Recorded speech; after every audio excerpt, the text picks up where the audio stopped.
l'eau, l'assainissement, deux problématiques qui intéressent l'Afrique, mais particulièrement le Sénégal. Qu'est-ce qu'on peut attendre de ce forum? Je remercie encore une fois et on félicite. Le 9e Forum mondial de l'eau se passe pour la première fois dans l'espace subsaharien, qui fait partie aussi des points et des coins où il y a beaucoup plus de problèmes liés à l'eau et à l'assainissement. Souvent, c'est des installations qui ne sont pas bonnes, ou qui manquent, ou qui même n'existent pas dans le domaine notamment de l'assainissement. Souvent, c'est la disponibilité, l'accès et la qualité de l'eau qui pose problème dans beaucoup de collectivités, dans beaucoup de communautés. Souvent, c'est le coût d'accès à l'eau qui pose problème. Et je crois que le Sénégal est une bonne illustration de ce qui se passe à ce niveau-là. Donc, ce qu'on devrait attendre de ce forum, où on a dit de ne laisser personne derrière, à Marseille, on nous avait dit c'est le forum des solutions. Les solutions encore sont attendues. À mon avis, j'ai eu la chance d'être à Marseille à l'époque et on nous avait dit c'est le forum des solutions. Et aujourd'hui encore, on dit que c'est le forum des solutions. On est encore dans le forum des solutions. Ça veut dire donc que la question fondamentale de l'accès à l'eau potable pour toutes les populations, quel que soit là où elles habitent et quel que soit leur rang social, cette question n'est pas encore totalement réglée par la gouvernance de nos États. Et je crois que c'est lié à beaucoup de facteurs sur lesquels, sans doute, le forum va discuter.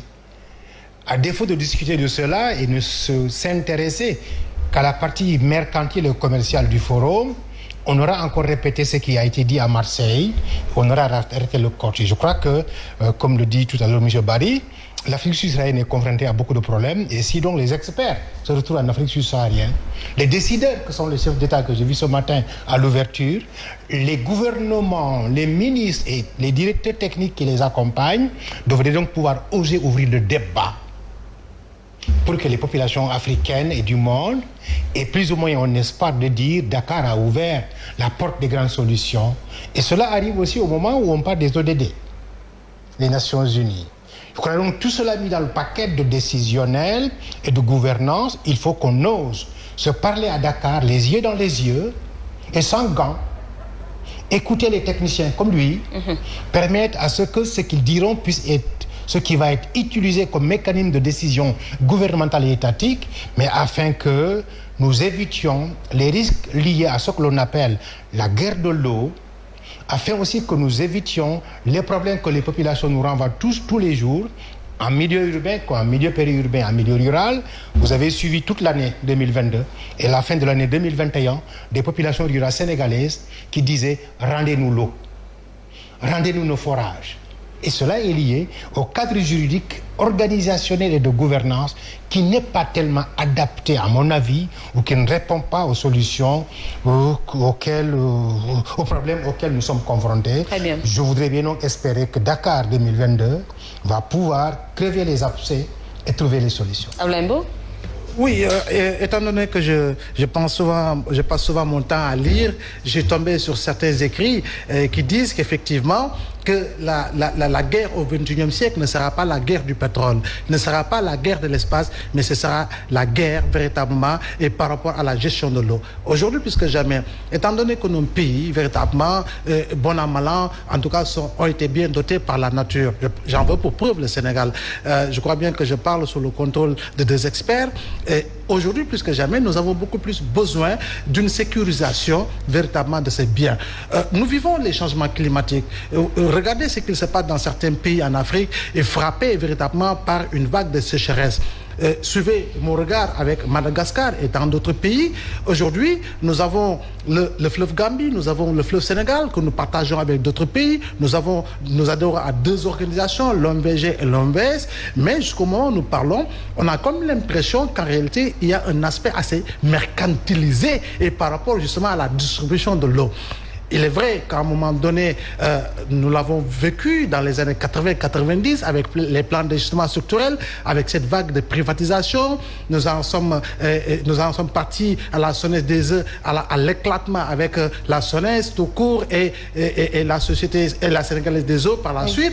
Aujourd'hui, c'est Suez avec la création d'une société de droit sénégalais qui s'appelle SEN'EAU.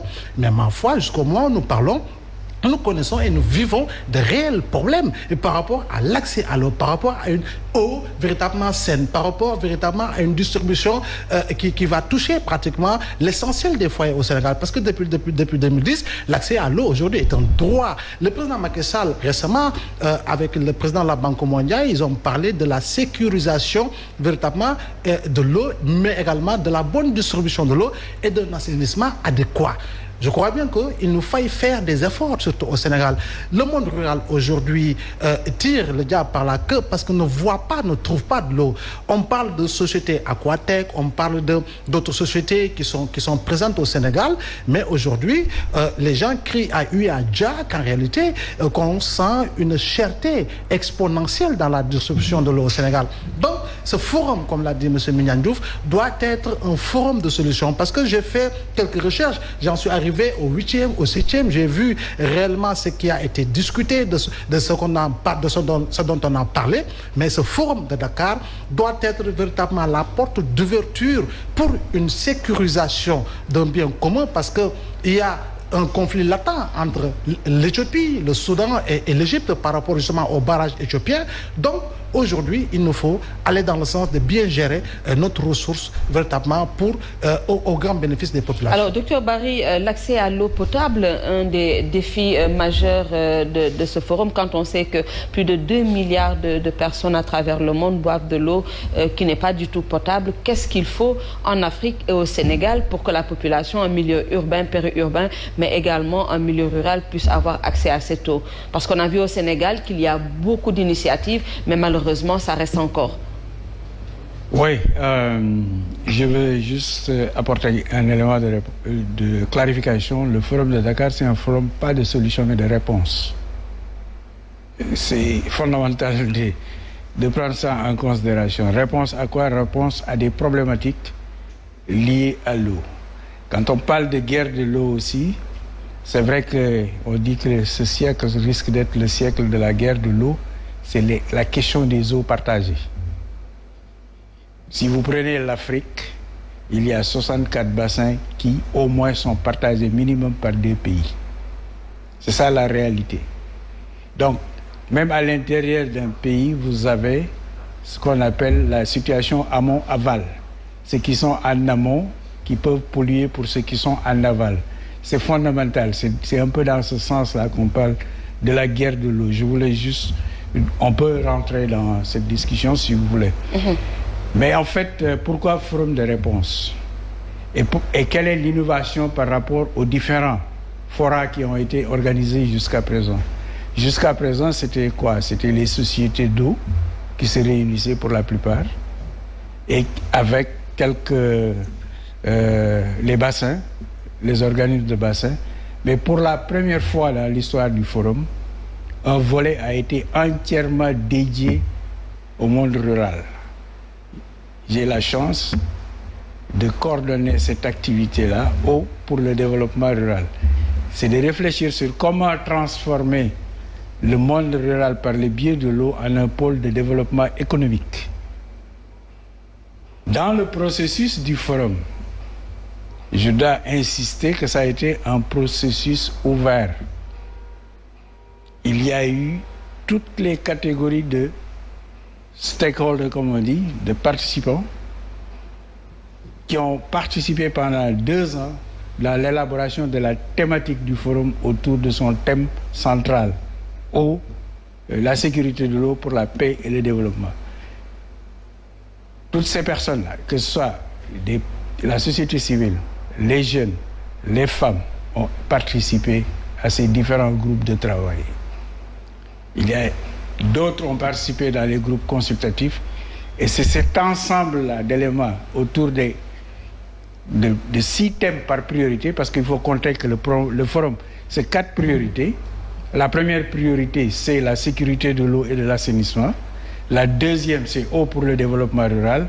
La troisième, c'est la coopération. Et la quatrième, c'est outils et moyens, incluant la gouvernance de l'eau et les modes de financement de l'eau. Donc,